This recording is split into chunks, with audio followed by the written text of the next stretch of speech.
everyone, my name is Angelicia Grant. I am majoring in criminal justice at Kaiser University. So guys, today I'll be doing a presentation.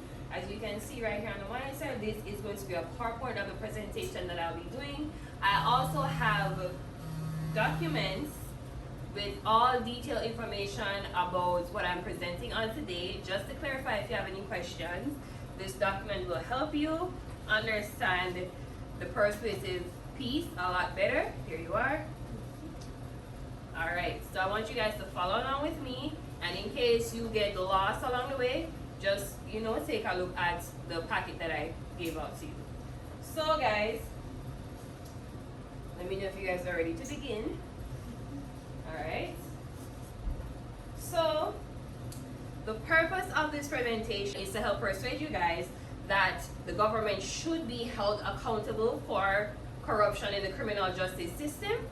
The topic of this presentation is government accountability and corruption in reference to the criminal justice system of the United States. So the purpose of this paper and this presentation is the United States government should be held criminally accountable for corruption.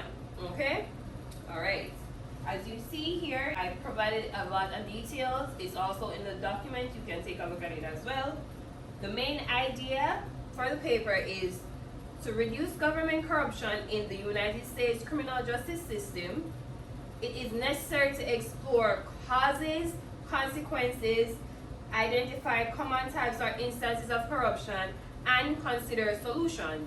If we want to reduce corruption in the justice system, we have to explore all those three topics that I just mentioned.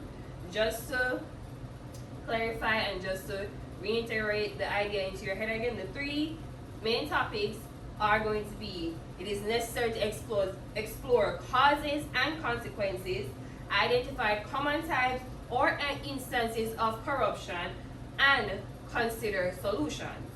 Alright, as you see here, the next slide, we're going to take a look at the causes and consequences of government corruption in the criminal justice system. In order for us to make the government accountable and for them to take accountability of their part that they play in corruption in the justice system, we have to explore the causes and consequences. Alright. What are the causes of government corruption? The criminal justice system can be corrupted at any point in time.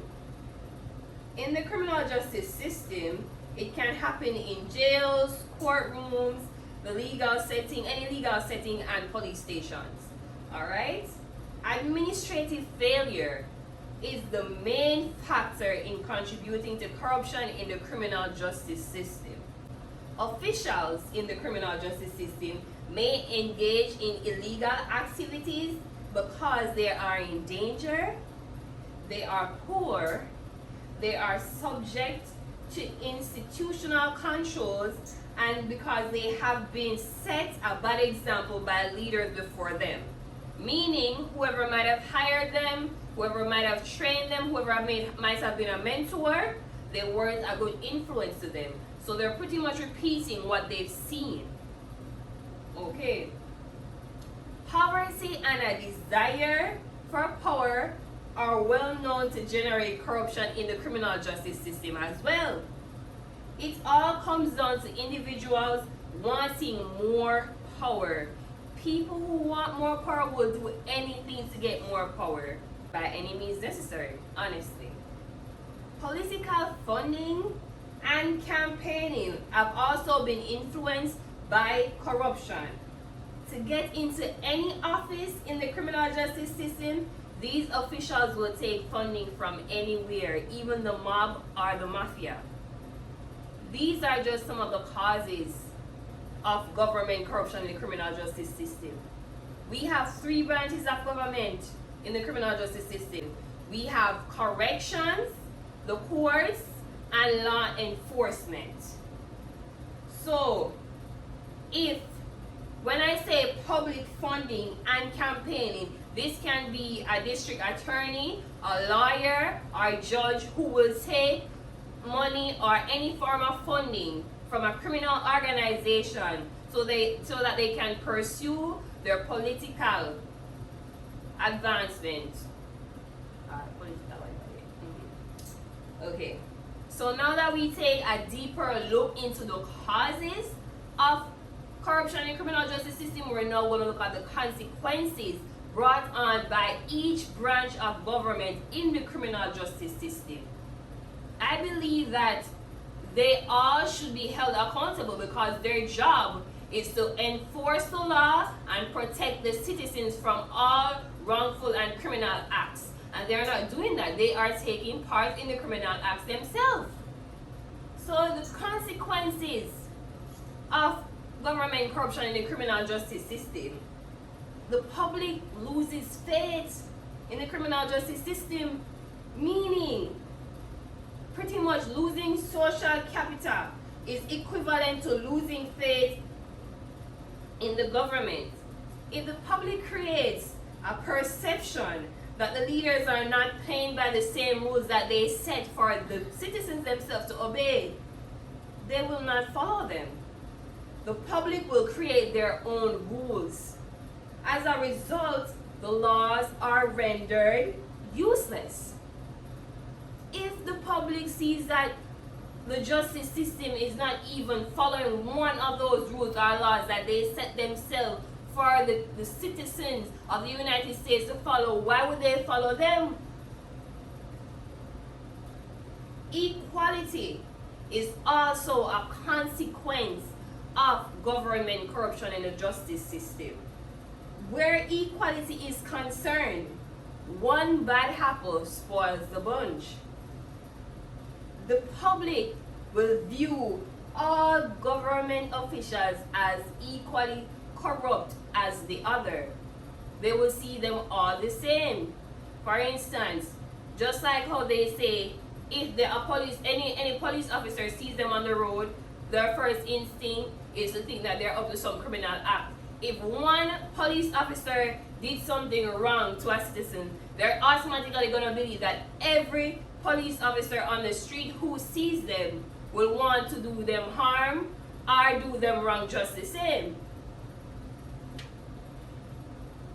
If the public view all officers as criminals, who will there be to arrest them or to protect them? Who would they turn to? If they believe that all police officers or all government officials are corrupt, who is there left for them to turn to? How can one protect and serve if the people they swore to protect do not trust them? The whole purpose of the criminal justice system is to protect, serve, and protect the citizens and uphold the Constitution. If they're not upholding the Constitution, who is going to uphold the Constitution and hold people accountable for their wrongs? The economy becoming underdeveloped due to crime is also a consequence of government corruption in the justice system. If law enforcement are busy breaking the law, who will enforce it? Who will enforce the law? Corruption impacts the implementation of the rule of law, the legal system, and its democratic values, meaning liberal principles.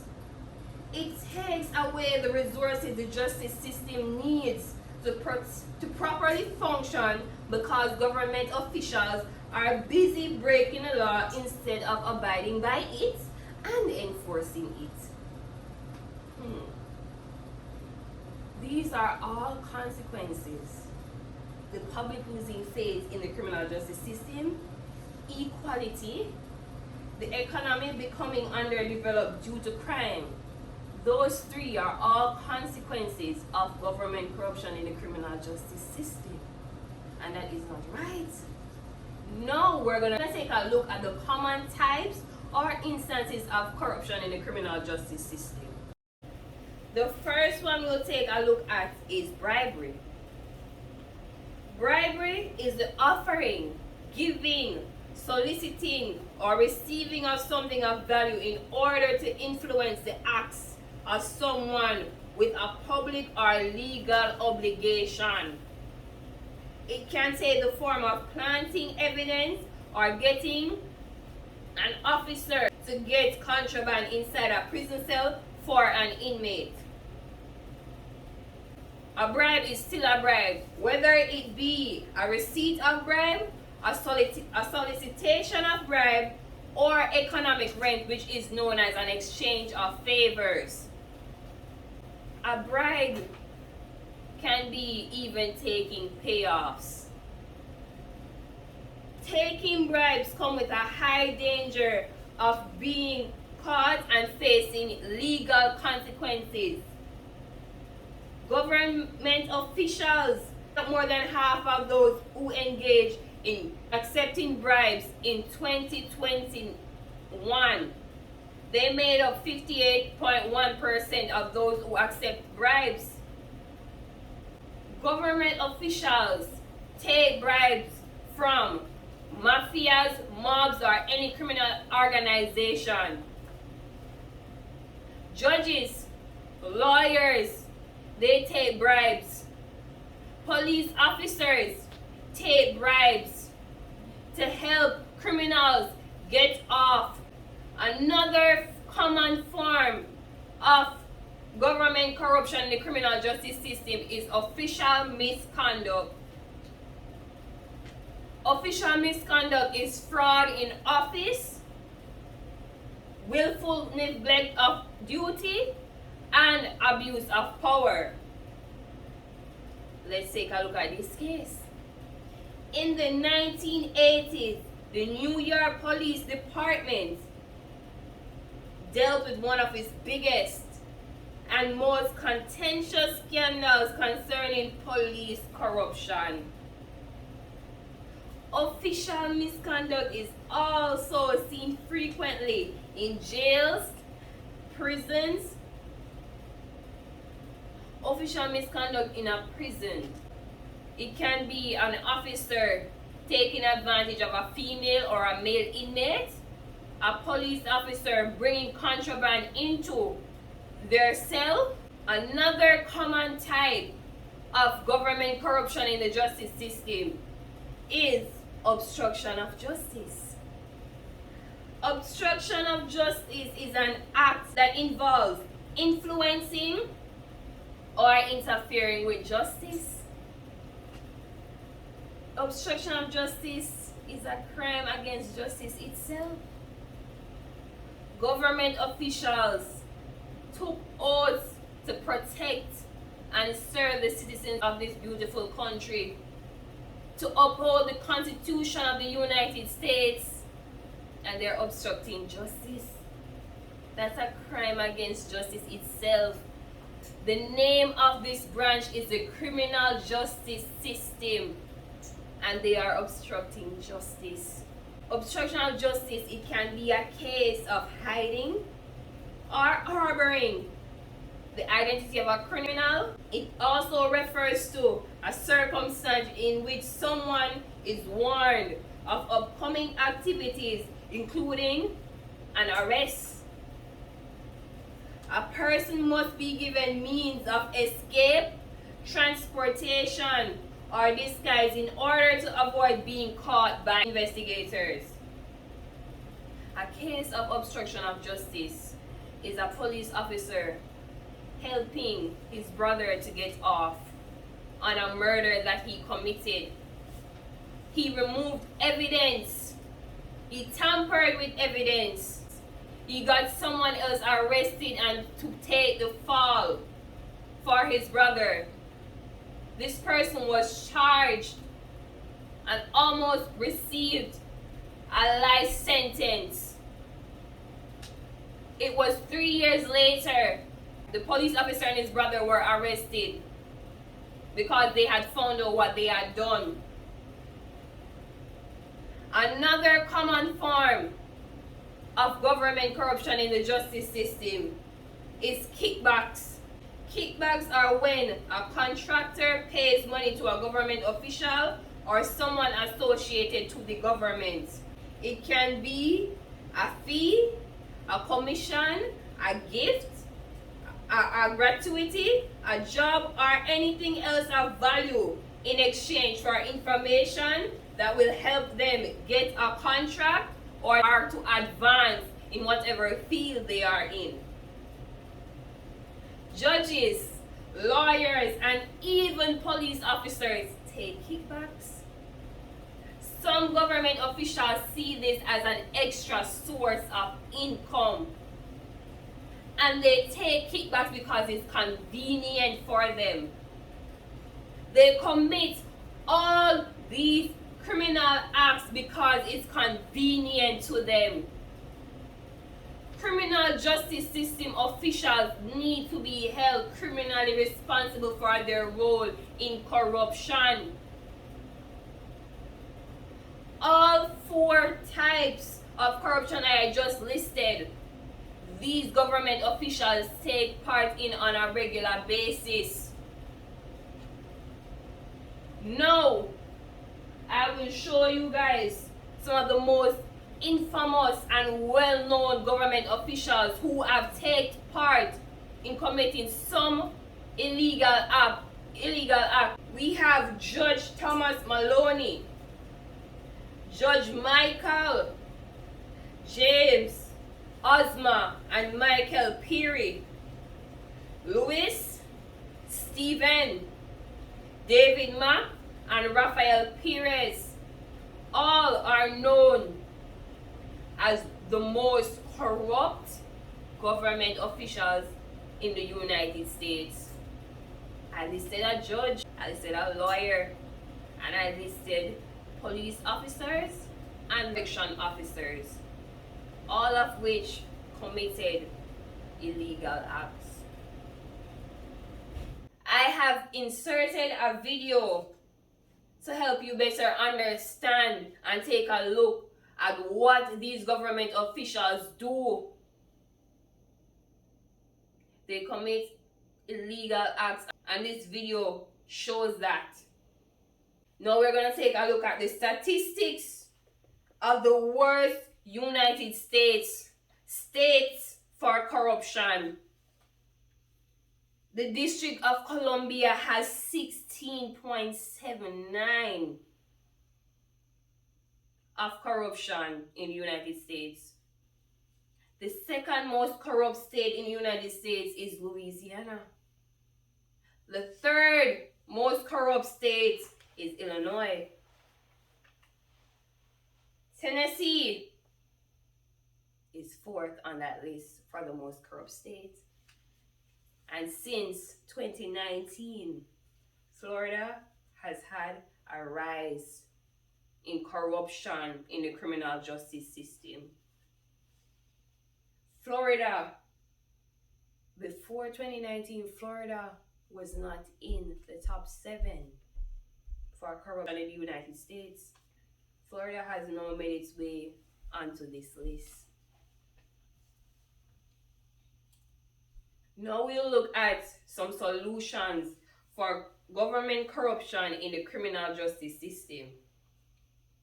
The first solution is exercising democracy. In order to promote accountability, exercising democracy is the right way. It is the best option. Exercising democracy is having transparency in the government. The public have access to the government. In order for the government to be held accountable for their actions, exercising democracy is the best option. The second solution for government corruption in the criminal justice system is abiding by the rule of law. This is by exercising equality and integrity. If a government official do not have integrity, so what do they have? In the justice system, one must have integrity. The third and final solution to government corruption in the United States is changing the political environment.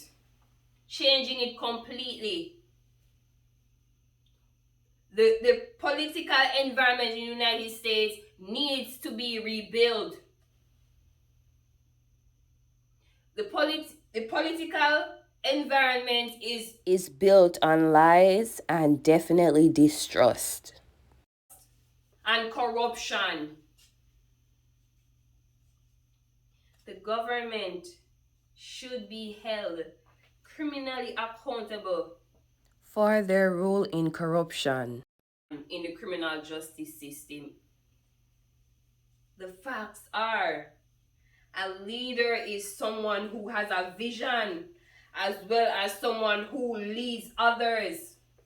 Leaders identify issues and objectives that need to be met. The sad truth is, system administrators from all branches of government take part in corrupt activities, whether it be the corrections, the court system, or law enforcement. No matter who these officials are, they should be held criminally responsible for their part in corruption. Corruption has detrimental effects on society, including undermining policies and upsetting institutional fairness, as well as losing the favor of the general people and other governmental institutions. Trust in the law has decreased as a result of corruption. Government officials are influenced by wanting more power, and they will do anything to get more power.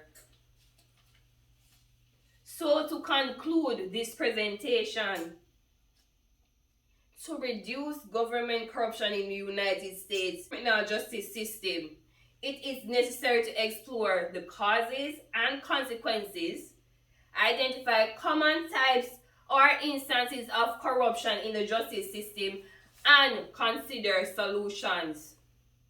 I leave you with this question: should the government be held criminally responsible for corruption in the United States? I thank you. Do you guys have any questions? Yes, I sure do. What are some other forms of corruption? Okay, so there are several other forms of corruption, but two I also think that are also common in the criminal justice system are nepotism and embezzlement. Nepotism can be like favoring relatives or anyone close to that person. It happens a lot in the courts and also even with law enforcement. Anybody else with another question? Yes. Apart from officers, have any other government officials been arrested for corruption? Oh yes, there have been. One specific individual is Thomas Porter. He's a former district attorney. He was held criminally responsible for obstructing justice in a particular case that he sat on. So he's been in prison. Any other questions? Yes. You mentioned government corruption. Is the targeting of black people a reflection of corruption? Well, that's a good question, but it's actually racial discrimination and just police brutality. Corruption would be more like officers taking bribes from black drug dealers, if that makes sense. That would be more corruption. Taking bribes or payoffs or kickbacks or obstructing justice for their criminal counterparts or anything like that. But targeting black people, that's actually racial discrimination. Next, any other questions? Yes. Why do we need to stop government corruption? Also explain corruption in judicial system. Okay, so pretty much undetected and unchecked corruption can cause serious damage to the criminal justice system. It pretty much undermines the government, wastes public resources, and causes injustice throughout the whole entire United States. and it also put a lot of people at a disadvantage more than others. You said to explain corruption more in the judicial system? Yes. Okay. So corruption in the judicial system breaks the principle of equality because the courts are supposed to be fair. And if they're biased, then something is definitely going to be wrong with that. Something is wrong or something bad is going to happen if they're biased. People are going to get wrongfully convicted, criminals are going to get off, and deprives people of their right to a fair trial. That is pretty much what I'm saying. Corruption in the judicial system deprives people of their right to a fair trial. In a corrupt judicial system, money and influence may decide which cases are prioritized and dismissed. And that is not good. No justice is served. Are there any other questions? Yes. Yes, what's the question? Are there stages of corruption? Yes, there actually are stages of corruption. There are 6 stages of corruption. You have pre-corruption, experimentation, accustomization, conceptualization, improvisation, and benediction. Those are the 6 stages of corruption in the justice system. Any other questions? Yes. Are there other causes of corruption in the criminal justice system? You're the first person to actually ask that question, referencing and just saying the criminal justice system. Everyone else just said corruption. Thank you for, actually noticing that we're referring to the criminal justice system. Singling that out. Alright, so other causes of corruption in the criminal justice system can be the size of the country, the resources available in that country, political instability, and the age of the criminal justice system. Are there any other questions? Final questions? I do have another question. Okay. What if the 3 solutions you mentioned do not work? Ooh. Good question. Well, abiding by rule of law, it has to work. Having transparency in the government definitely needs to work. But if those solutions don't work To reduce to government corruption, the criminal justice system has to be demolished. They have to start a new criminal justice system. If they cannot stop the problem with these solutions, the only other thing that they can possibly do to get rid of corruption would be to get rid of the criminal justice system altogether. and they cannot do that. They cannot. We need a criminal justice system. Or else Are they going to bring criminals to justice? Well, that would be the only other option. To dismantle the criminal justice system and start all over. And with that, if they do that, the public would be the law enforcers. And that would not be a good thing. Yes, the public should oversee the government, but to some extent. And if the government knows the public is watching them, they will act better. Hence, exercising democracy and allowing there to be transparency in the government. But if none of those 3 solutions work, because those are the best options, if they don't work, they have to dismantle the criminal justice system. Were there any other questions for me? No. Well, thank you guys so much for taking part in this presentation. I hope you guys have a good night.